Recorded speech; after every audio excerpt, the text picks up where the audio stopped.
Hello, everyone. Welcome to the webinar today. Hi, Fabrizio. Arun, Nabil, can we have you online as well, please?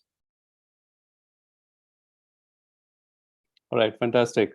All right, so good morning, good afternoon, good evening, wherever you are. Welcome to this Fintelekt ABA webinar on the drug trafficking threat assessment and AML CFT considerations. We have over 1,200 people registered for the webinar today across Asia and a few other countries, which is, I think, a testament to the enormous interest in this particular topic. At first, I would like to welcome our speakers and panelists that are participating today.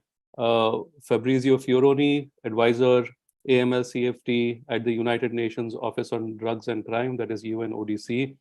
He's based in the regional office for Southeast Asia and the Pacific, which is in Thailand, but he's actually joining us from Fiji today. So welcome, Fabrizio.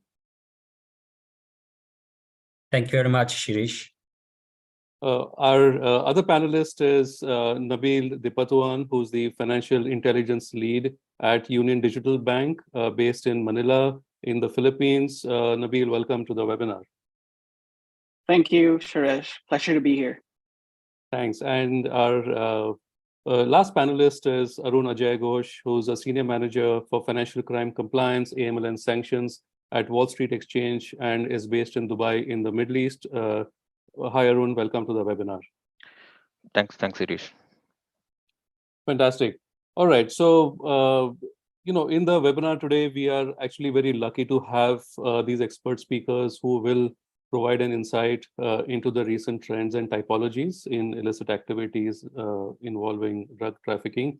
For those of you who I have not met before, either online or offline, my name is Shirish Pathak. I at Fintelekt, and it's my pleasure to be your host today. So for banks and financial institutions, it is actually very important to understand the risks and emerging typologies linked to drug trafficking and to build the appropriate levels of control into their AML compliance program. And not just banks, but also regulators. It is important for them to understand the subject as it will actually help them fine-tune red flag indicators and communicate this to the reporting entities or covered persons. And, I'm happy to see that we have a very large delegation from the Banco Central Filipinas and the AMLC Philippines, as well as PACCOR from the Philippines that is attending today. So thanks a lot for attending, amongst, of course, other regulators and FIUs around the region. A few announcements before we actually get into the webinar. One is, in the interest of time, I'm not going to actually read out the bios of all the speakers and panelists, but we have posted that their LinkedIn profiles into the chat box. So any of you who would like to look them up or connect with them, feel free to do so via their LinkedIn profiles. The format for the webinar today is we're going to first have a presentation for about 15 to 20 minutes by Fabrizio. That will be followed by a panel discussion amongst all of us. And finally, we'll move on to audience question and answer. So any of you who have questions, either during Fabrizio's presentation or during the panel discussion later, please keep posting it into the Q&A window, and I will take it up, time permitting, at the end of the webinar. For this webinar, we'll also be issuing participation certificates to all the attendees, and these will be emailed out to you within a week from today. In case any of you don't receive it for some reason, please let us know. The recording for the webinar today will also be available on the Fintelekt YouTube channel. So in case some of your colleagues missed it or you had to drop out midway, it will be available there. For those of you in the Philippines, we are running our face-to-face workshop on AML CTF risk assessment in Manila later this month on the 18th of July. We will post information about that in the chat box as well later. So all of you who have not yet registered for that, please follow the instructions in the chat and do register for it if possible. With that, let's now get on to the session by Fabrizio. Also very, while Fabrizio sort of gets his presentation up and running, a very sincere thanks to my colleagues at the Asian Bankers Association, especially Amador and Meg, for supporting us in this webinar. It's good to do these every month with you, and we hope to continue them. Okay, I've seen that Fabrizio has got his presentation online. So Fabrizio, thanks again for taking part today, and it's over to you. You're welcome, Shirish, and thank you as well from my side. I would like really especially thank the Asian Bankers Association and the team in Fintelekt for inviting me on behalf of UNODC to make a presentation today, but also to participate in the panel discussion. It is very important for us at UNODC to address the issues related to money laundering and also a little bit of financing of terrorism when it comes to drugs trafficking. It's a pleasure for me to be connected with Arun and Nabil. I'm really pleased because they have a lot of expertise in the field. And I would like to really give a very good welcome and good morning, afternoon, wherever they are. It's a very good number of participants. So I'm going to skip the presentation on myself because I swear more or less my profile is reliable on LinkedIn. I think I put everything there. And what I'm going to discuss today, it's coming from the experience and the work that we do at UNODC, particularly in the regional office for Southeast Asia and the Pacific Islands. And I'm gonna discuss with you, as you see from the title of this presentation, on the analysis of the drug market. We will do a short analysis here to understand better using a little bit of statistics from the trafficking of heroin, methamphetamines, and cocaine, as we see it here in the region. And we will see something which is pretty much useful, which is about the resilience of organized crime groups who are behind the production and distribution of these illegal commodities. And we should take an opportunity from the recent problems we had with COVID, because it gave us a lot of lessons to be learned, and we can use it as a milestone to measure really how organized crime is working as a business, because that's how actually they sustain their activities. And when we look at money laundering from organized crime and also including from drugs trafficking, we consider these criminal groups as business activities to understand how they operate, because at the end of the day, what they do is that they produce profit, and they use similar concepts which are employed by normal companies, normal businesses. And we see this like their reliance on major pillars like having human resources available, having logistics that they can use for facilitating their market, their operations, and obviously having a good knowledge of understanding of the demand and supply within the market they work in, and obviously the reliance on the access to finances, which is the most important for us in terms of money laundering, to understand how these criminal groups are investing their profits and how they're laundering part of those profits for enjoying the luxury lifestyle. So it's important for us at UNODC to address these aspects, because obviously being part of the United Nations, we contribute to our member states achieving obviously peace, security, respect of human rights, development, and so on. And obviously, as long as we have these forms of organized crime existence in the member states, obviously we cannot see development, we cannot see security or respect for human rights, which then obviously undermine peace within our planet. So going into the statistics, basically I would like to start with a little bit of consideration from the production of heroin or the opium poppy cultivation, as you see it in the slides. There are some considerations to do here, because we see that resulting from the surveys that we have completed last year in Myanmar, we can see that the market of the production of opium for producing heroin is on the rise again. We saw the market like going down, the production, the farming in Myanmar going down since 2014. We didn't get statistics for 2016, but we see that after, or let's say at the end of COVID, and in conjunction also with some political major changes in Myanmar, now the production of opium for heroin is increasing again. Now, this might be a result of the normal fluctuation of the market of heroin production. We see that basically there has been an increase also between 2006 and 2014, and then going down. This might be a natural process of this market, but we need to consider that now the trend is going up.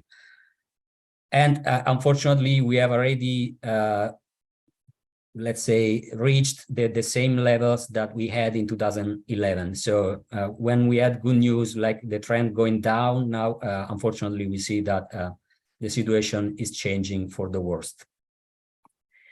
And looking in details, we can also identify more or less in which regions or states within Myanmar this production has changed. And we see that there are different percentages here of increase of farming according to the different states. And unfortunately, this is coupled with a decrease in seizures of heroin in the region. Even though basically we clearly see that there is a major production going on at the moment, or at least until last year, but we can assume that the trend, it is still going up, knowing the fluctuation of the market. And as I said, the seizures of heroin in Southeast Asia and East Asia, unfortunately, has a negative trend until for the statistics that we had until 2020, which are not yet confirmed. But we see that basically you see in red color the seizures made for heroin made by the 6 Mekong countries, while the blue part is the share of seizures from other countries in the region, including East Asia as well. And you see that majority of seizures have been registered in the 6 Mekong countries, while probably there is not yet a mature understanding of the trend of the market in the other countries. We can see here in 2020 a total of heroin that was seized in the East and Southeast Asia amounted to around 11 tons, which is quite an important amount. 85% of which was seized in the 6 Mekong countries. And we noticed that there has been an increase in Thailand, obviously also because of the geographical position of Thailand being so close to Myanmar, but also Lao PDR, where also heroin is produced. The other illicit drugs that gives us a very good understanding of the market is methamphetamine. And we see that the supply continues to increase. This is based on the assumptions coming from the seizures that we see in the region. Also here, you see that in majority of seizures for the statistics that we have between 2011 and 2022, majority of seizures are done in Southeast Asia. You see that in light blue color, we have indicated the Southeast Asian countries seizures, and in the darker blue color, you have the share of seizures from East Asian countries. And in 2021, in total, more than 171 tons of methamphetamines have been seized. And we had over 1 billion tablets of methamphetamines seized, which is the biggest amount that we ever recorded so far. For 2022, where we don't have yet the confirmed statistics, we see that there has been an increase in seizures in the Philippines, but also increases in other countries. Also, Myanmar has registered an increase in seizures, and most likely Thailand will confirm as well. But unfortunately, as you see, the share of the other East Asian countries here, it's decreasing. So this is also an alarming trend, because we don't assume that there is less consumption, but we can assume that there is less or decreasing attention probably by the authorities who are mandated to address these problems.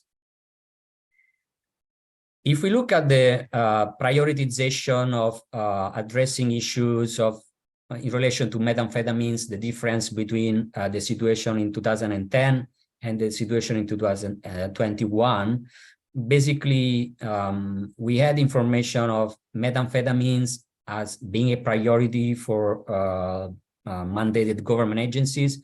This was only reported by a few countries in the region. You see Thailand, Cambodia, Laos PDR, Philippines, South Korea, and Japan. But then by 2021, basically, it has become a major, a priority issue or priority drug of concern within the entire region. We missed the information from North Korea, but you see that this has become a real priority all over the region. And this is also shared at global level.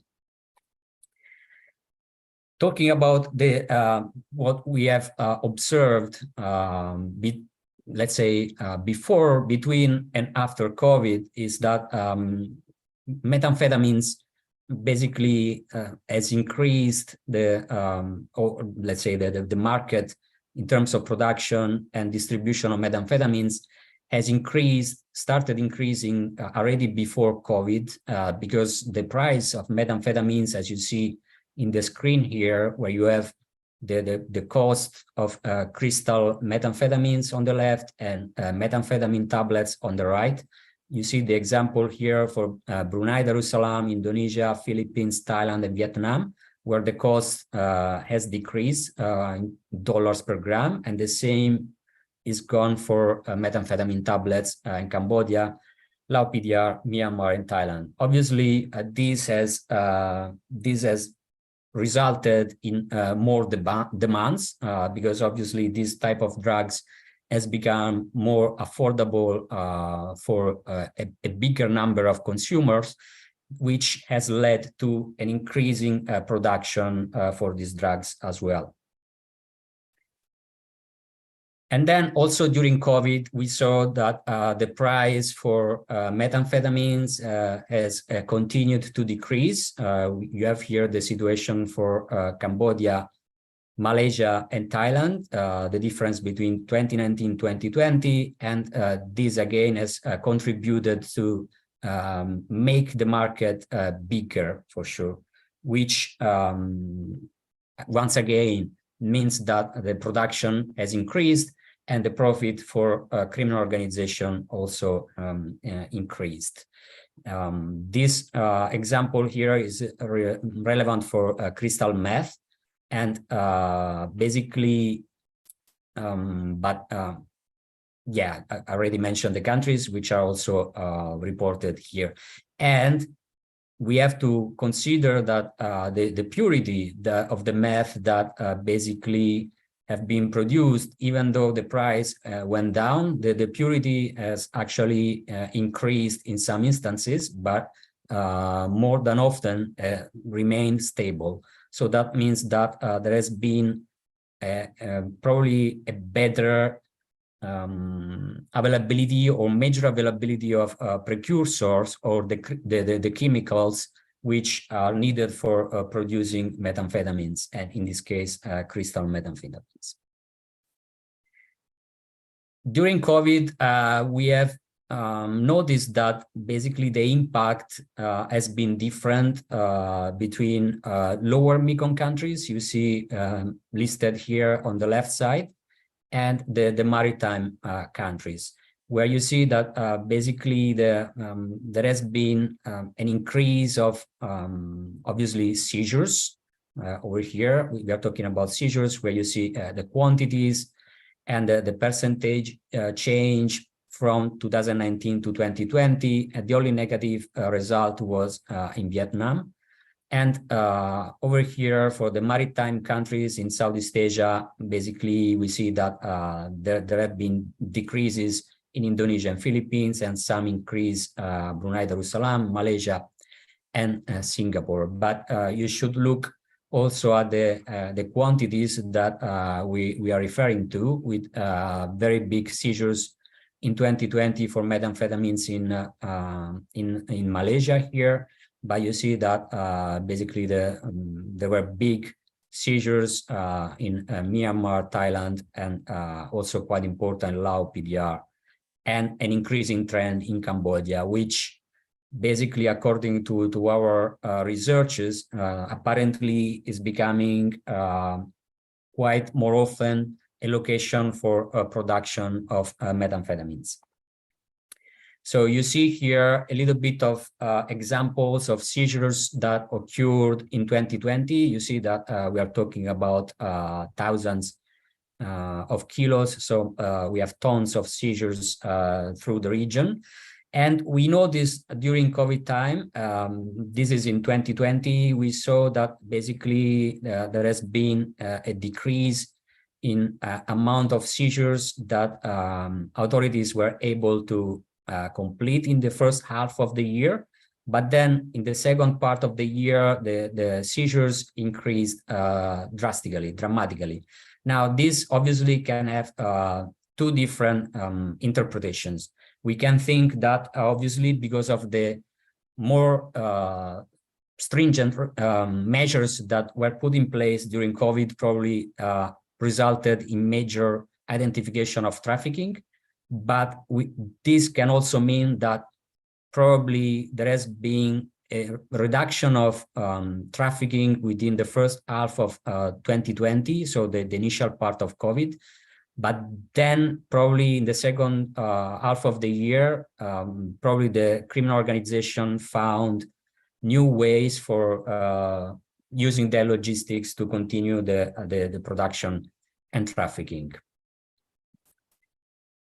Another trend that we noticed during COVID time is about the trafficking of cocaine. The Pacific is a major corridor for moving cocaine from Southern American countries and also Central America, going to markets in Australia, New Zealand, but also in Southeast Asia and other Asian countries. And we see that there have been major seizures of cocaine, for example, in the Marshall Islands, nearly 650 kilos of cocaine basically have been seized here in this Pacific Island jurisdiction. There have been more than 600 kilos of cocaine seized in Papua New Guinea as well. And then in two different occasions, also important seizures of cocaine in Tonga, with one seizure where we don't have the quantity of the cocaine being seized in 2021, but the value reported was more than $1 million at the retail price. And there has been also another seizures of 14 kilos of cocaine, again in Tonga in 2021. And we see that in conjunction with this, we see that there is a trend in increasing trend in the use of also cocaine in the Pacific. Until a few years ago, it was only a corridor. So the Pacific Islands were being used only for logistical purposes. But nowadays we see an increased use of cocaine and also increased involvement of local syndicates in the Pacific, which are facilitating the trafficking. And unfortunately, there is a lack of statistics related to money laundering cases associated with this trafficking. In very, very few cases, there have been reported charges for money laundering associated with these traffickings. Talking about money laundering, during COVID, we have observed what we actually knew about the fact that this drug trafficking, this market is mostly cash-based, particularly for at the retail operations, basically. And we saw that during COVID, again, when countries were implementing more restrictive measures, we saw, for example, in Australia, very high or actually record seizures of money in cash coming from drugs trafficking. In less than 6 weeks, basically in Australia, they seized the equivalent of $23 million in cash between November and December 2020. And then we have observed also that some entities which are operating in the Golden Triangle, which is relevant for the Mekong countries, particularly for Myanmar, Laos, PDR, and Thailand, where they border with each other, where there is also production of heroin and methamphetamines. Basically, we see that listed entities who are listed by the United States also for money laundering offenses related to drugs, they actually have been expanding their businesses, and they have been actually building new infrastructures which will provide more logistics for drug trafficking and money laundering as well. We have quite important challenges in the region. At the moment, we have 3 ASEAN countries listed by the Financial Action Task Force. Namely, we have Myanmar in the so-called blacklist, and then we have the Philippines and Vietnam, which recently was listed as well. This is an important factor not to be overlooked, because this means that these 3 countries, obviously, they have difficulties in addressing money laundering. And obviously, these kind of difficulties, they also facilitate the expansion or the sustainability activities, the sustainable activities for the criminal organizations. In general, despite the 3 countries who are listed, in general, in Southeast Asia and the Pacific, what we observe as an international organization working with member states is that the AML and CFT mechanisms are still quite not effective. And this has obviously an impact also on the way that financial institutions, but the private sector in general, is required to basically identify, detect, and prevent that their system be misused by criminals for laundering proceeds. And this is because obviously there are expectations from by the public sector for the private sector to be capable of identifying these issues, but when the AML CFT mechanism doesn't work properly, we observe that also the private sector has an impact, because obviously who works in the private sector is not in a position to receive proper feedbacks on the work that is being done. With this one, I would like to close my presentation, and I would like to give the floor back to Shirish for any possible questions also from the audience. Thanks, Fabrizio, for that very, very insightful presentation. I think it has helped to sort of set a good context for this webinar, and also provide a lot of key information to the audience. Regarding questions, what we will do, Fabrizio, is we will take it up immediately after the panel discussion. We do have 2 questions which have come in, but we'll take it up after we do the panel. So we'll keep those on hold for the time being. Before we start the panel, I just wanted to run a quick audience poll. So can we have the audience poll up, please? So audience, this is a poll, a question for you. Have you filed an STR or SAR specifically related to a drug trafficking offense? Let me run it for a few seconds. And while we run the audience poll, there are a couple of announcements that I'd like to make. One is a copy of Fabrizio's presentation will be shared with the audience in due course over email. And also, since the webinar is running over capacity, we have started the live YouTube feed as well. So all of you who are logged into YouTube and would like to post any questions, please put that in the YouTube chat, and I will try and pick up some of the questions from there during our Q&A session as well. All right. I think maybe give. Okay, we've closed the poll. All right. So I'm letting the panelists take a look at the poll answers for a bit, and we will, I'll ask for feedback while we are discussing in the panel. But I think the overall majority says that most people have not yet filed an STR or an SAR related to a drug trafficking offense, right? Okay. With that, Nabil and Arun, may I request you to unmute so that we can start with the panel. And let me first kick this off by maybe posing a question to Nabil. So Nabil, there are significant challenges in identifying the actual underlying predicate offense in a transaction that appears suspicious. And often many crimes have, many different crimes have similar red flag indicators, and there also may be commingling of funds. So at an operational level, I mean, how can the AML analysts pinpoint transactions that involve illicit activity to be related to drug trafficking? And can you share your experiences on investigating such transactions and disambiguating the different typologies? So Nabil, would love to get your inputs on that, and then I'll move to Arun and Fabrizio for their inputs on this as well. And feel free to comment on the poll as well. Over to you, Nabil. All right, sure. Thank you. So just before I start, usual caveat, anything I say today is my own opinion, not that of the company I'm currently connected with. So yes, I definitely agree with you, Shirish. Many crimes have similar red flags indicators, and in most cases are commingling. And this is really a challenge for analysts and investigators within the AML realm. In the case of the transnational crimes, you may not be able to, you may not be just looking at drug trafficking or narco trafficking, but also could be in combination with other transnational crimes such as human trafficking or illegal firearm trade.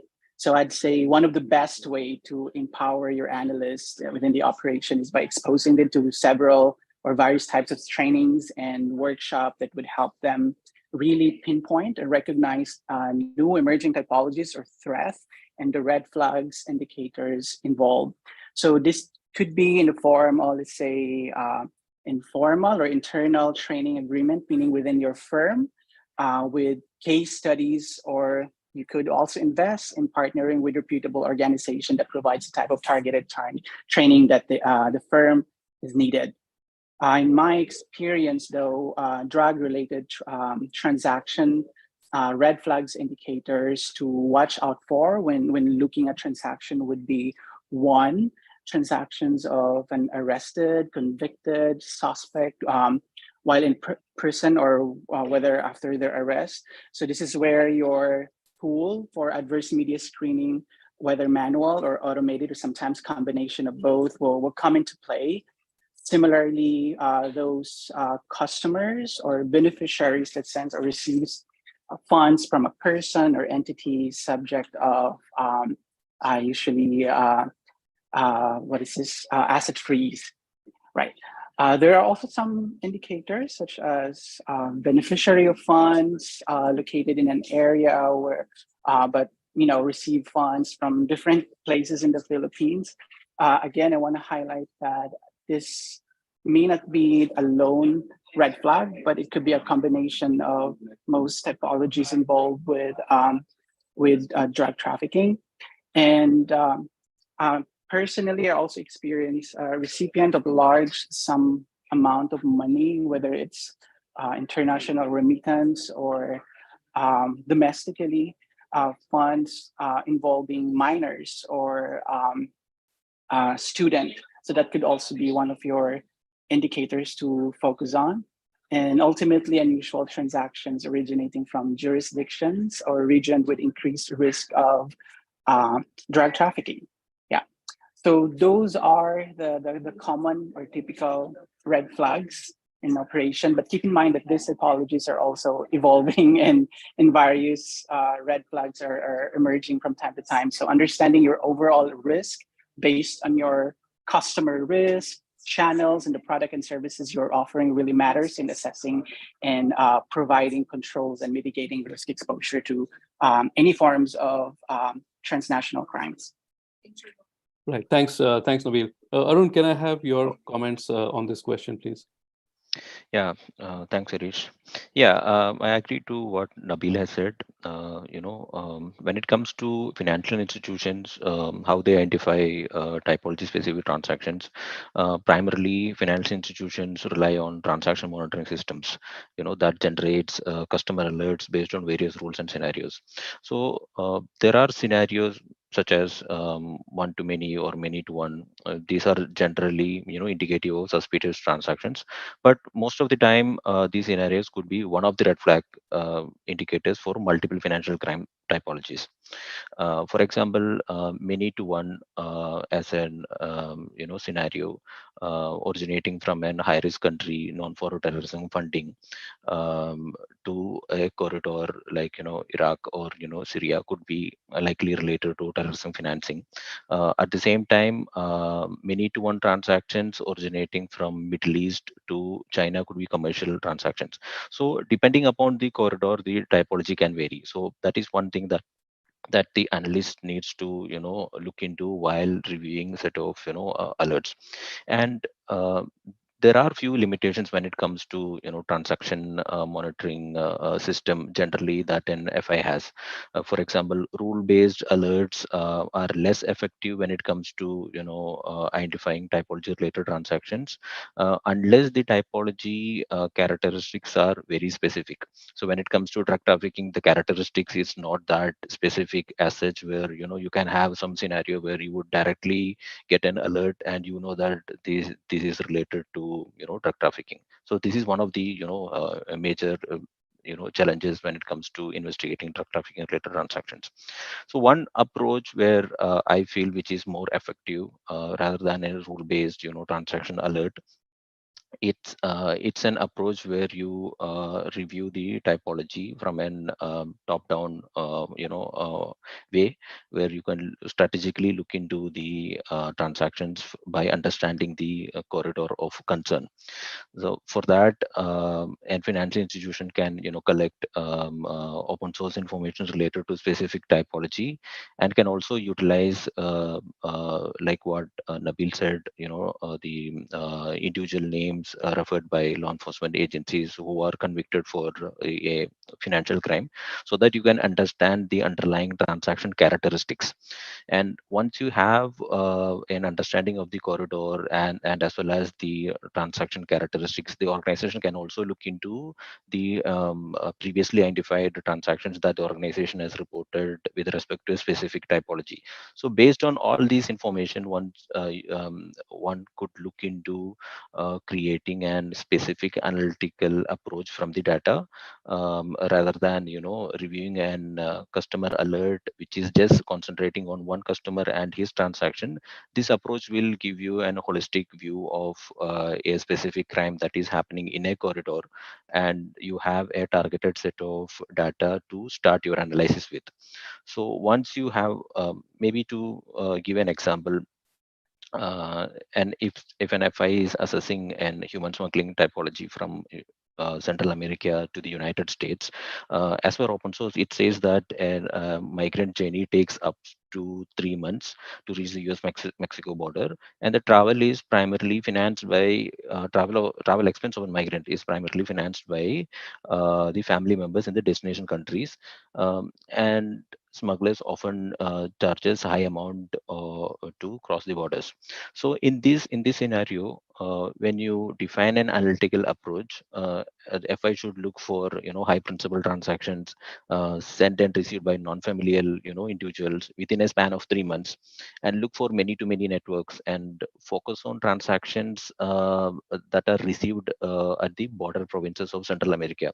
So here the analytical approach is aligned with the open source information, and the initial data set is limited to transactions that likely exhibit human smuggling related transactions. So when it comes to drug trafficking, it is important to know the source, transit, and destination countries, and the type of drugs and the market prices, like what Fabrizio showed in his slides and in his presentation. The concentration that is happening within various countries, what type of the drug, what are the prices, how it has changed over the course of time, what was the price before COVID, and what is the current price after the COVID. So these market trends and fluctuations are certain things that needs to be kept in mind before analyzing the transactions.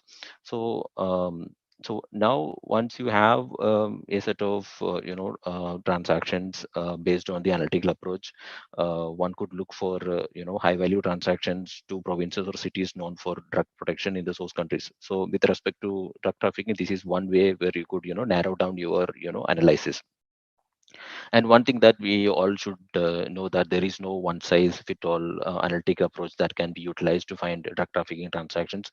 This is mainly because the value of drugs can vary according to the type of the drug, the amount, the place where you live, and the factors such as supply and demand. Right. Thanks, Arun. So Arun and Nabil, thanks for your inputs on that question. So Fabrizio, we've heard from, let's say, the private sector, their point of view on this topic. We also saw in the poll that 53% of institutions have never filed an STR or SAR related to drug trafficking. And you mentioned in your presentation that yes, the public sector does have expectations of the private sector. So what is your advice to the private sector on this? Yeah, my advice here is like, as it was already mentioned also by Arun, Nabil. First, we have to consider that there is not like an answer, no? There is not a formula that we can apply here to really understand whether it is drugs or other forms of crime.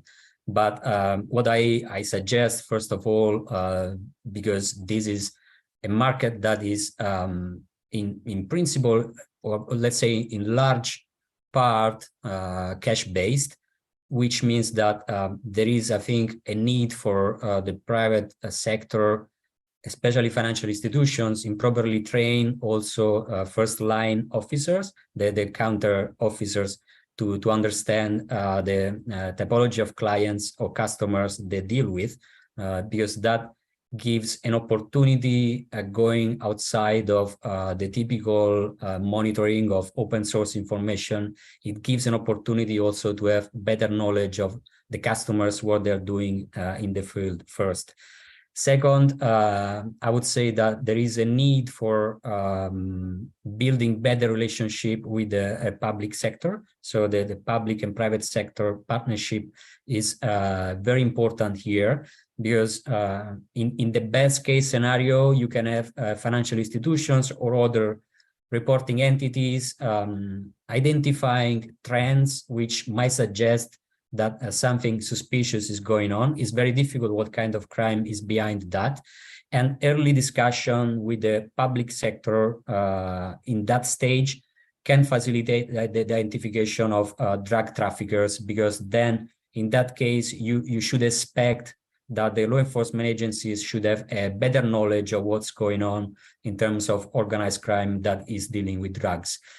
But because of the increasing trend that we see in the production of chemical or synthetic drugs, so there is an assumption that these countries who are producing large amounts of methamphetamines are importing also large amounts of chemicals and precursors. So that's a field that should be taken into consideration by financial institutions by observing who is actually purchasing or importing, who is making payments for this kind of commodity, which are not necessarily illegal, but usually they are controlled or listed kind of chemicals that should be traveling with proper documentation. And that's where attention should be probably focused on.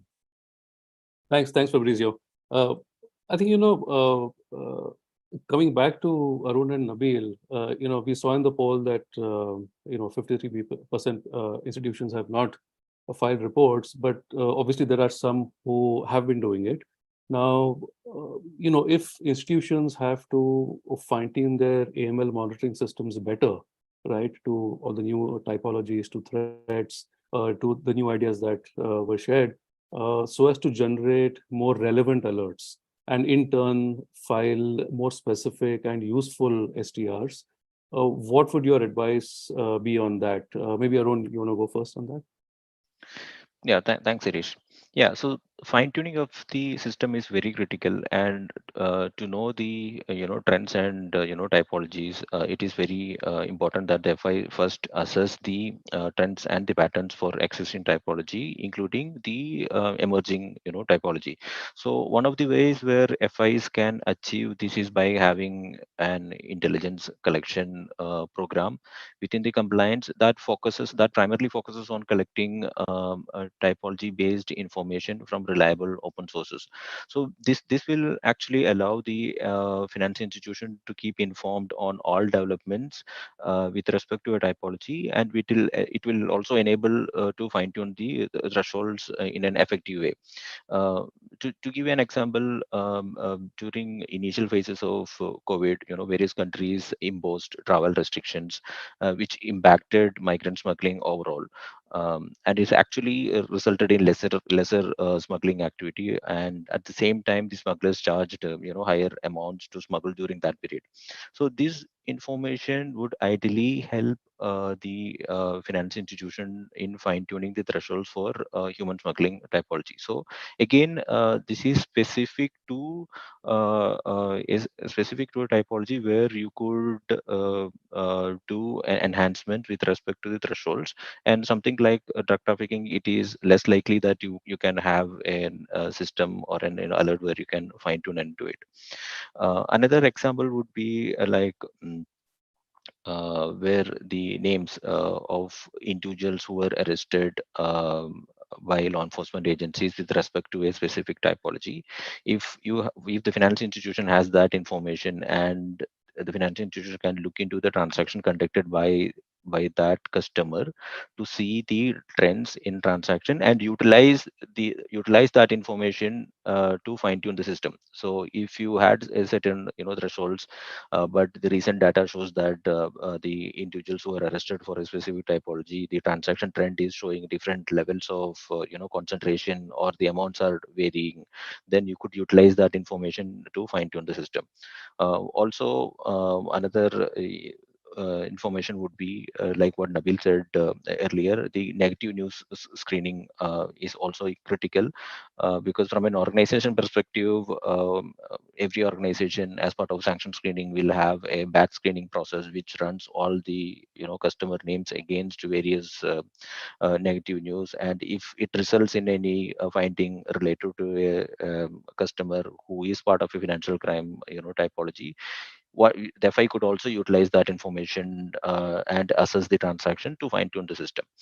And at last, the organization should also have a typology database where all the typology related transactions are added, so that in while assessing any specific typology risk, the organization can right away look into the database to know the trends and patterns within the organization that will assist the organization in fine tuning the system.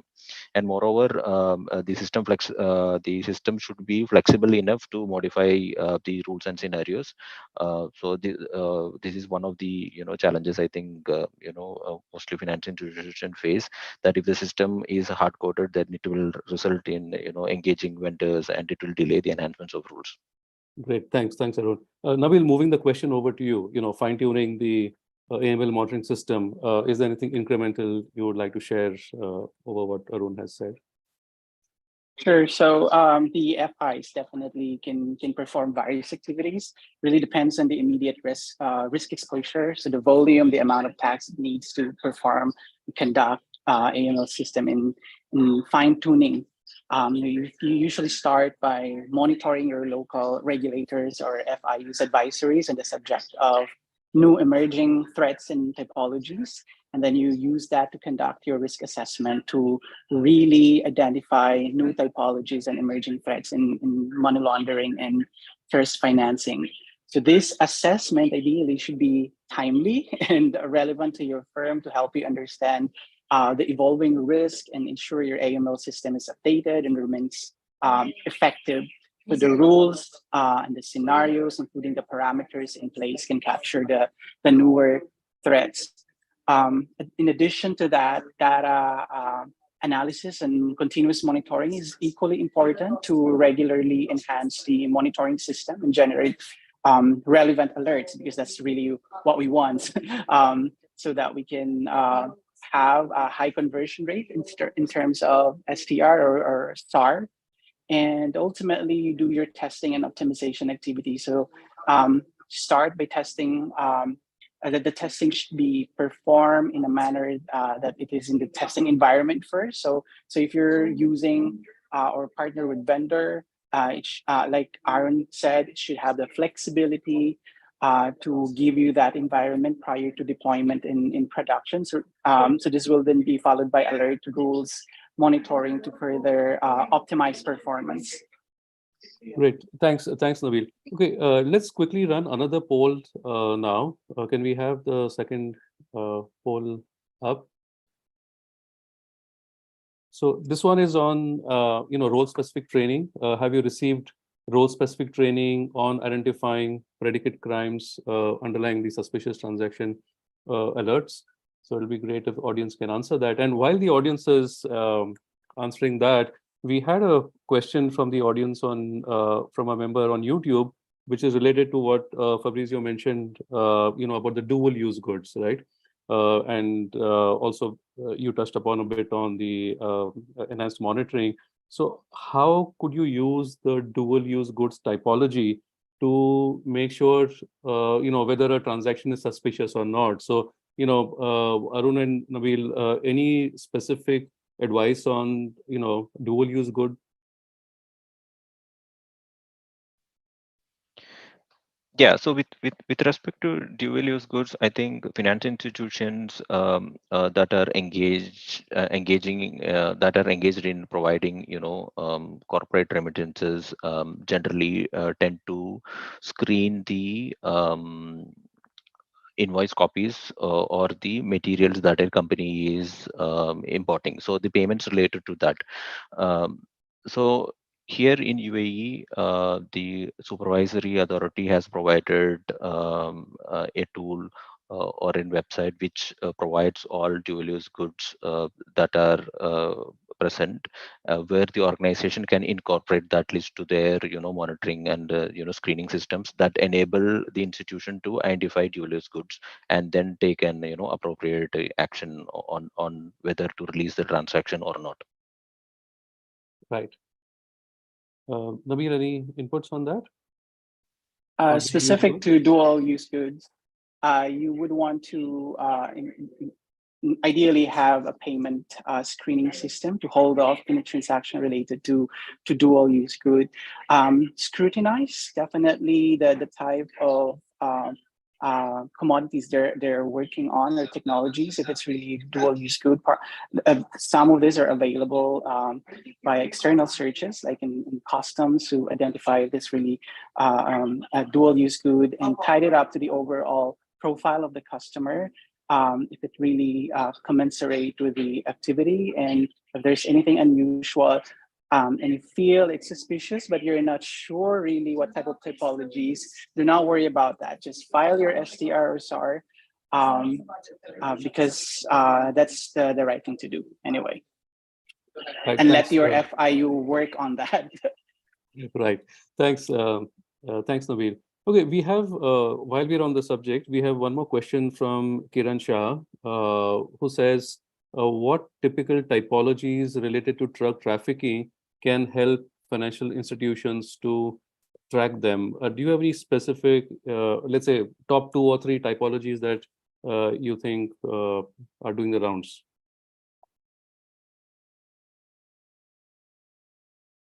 What typical typologies related to drug trafficking should be tracked so that FIUs can identify these transactions? Yeah, so typically, I mean, when it comes to drug trafficking, one of the main, concerns is like, one needs to understand what are the source, transit, and destination countries. So it is always better to do a corridor analysis, so that you understand that, if you are, for example, if you are operating in a corridor where you are seeing transactions outflows to Afghanistan, so you need to understand what kind of drug is produced in that country. Similarly, if any payments are going to China, you would expect that is, it could be fentanyl related transactions. So within drug trafficking, there is no standard or top three that you could mention. But yeah, depending upon the drug and the corridors, because one needs to understand that globally there are set of countries that are known for drug producing, and there are certain countries that are known for consumption of various drugs. So once you understand that, then you need to build around your understanding while you analyze a set of transactions. That I think that's the good starting point.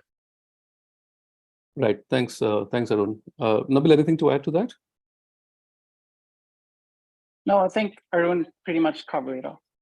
All right, great, thanks. Okay, we have 5 minutes left for the webinar, and before we sort of close, I know there are a lot of questions which are coming in, and we will try and get them addressed by the panelists offline and have the answers included in the takeaways document that we publish after the webinar is done. But before we end, Fabrizio, I would like to ask you, I mean, we all know that there are gaps, I think, in both the private sector as well as the public sector to an extent, but how are organizations like the UNODC actually contributing to both awareness generation and capacity building within the private sector, so that the private sector can, help combat this menace?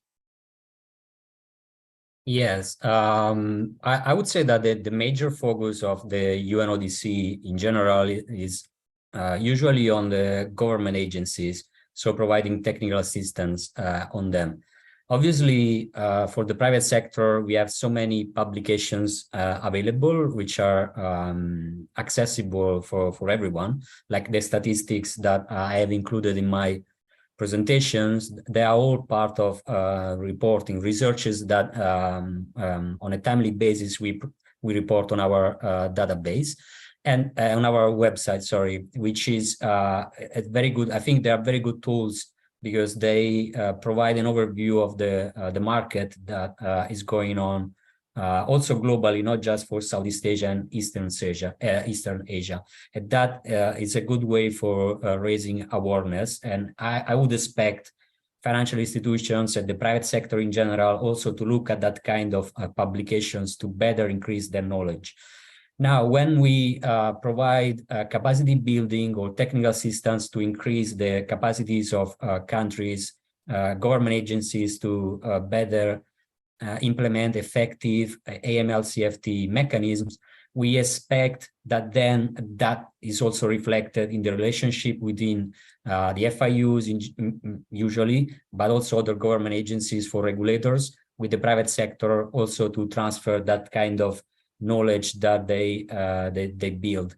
But other than that, I was saying that obviously we see very important gaps. Now, as I said in my presentation, the AML CFT mechanisms are not that much effective.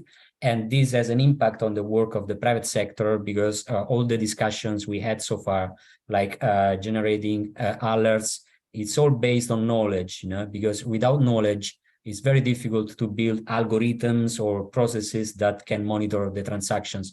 And that knowledge should come from cases investigated and prosecuted by the relevant agencies. Without that, this is actually what is missing. The knowledge is limited so far, especially on the typologies for laundering the illegal proceeds. Not much on the transactions for purchasing the goods now, because also there are now new technologies, virtual assets being used for purchasing drugs on the dark web, for example, but those are just transactions for purchasing the drugs or selling the drugs, not really the money laundering process. And we have to consider that there are professional money launderers as well, which are not involved in the trafficking or production of drugs. And obviously, identifying suspicious transactions related to drugs when professional money launderers are used is very complicated. That's why we cover also those aspects, and that's why we push on the public and private partnership, because that's the best way to communicate and increase knowledge for better identification of patterns. Fantastic. Fabrizio, thank you so much for your inputs. Arun, Nabil, thank you so much for joining as panelists into this session.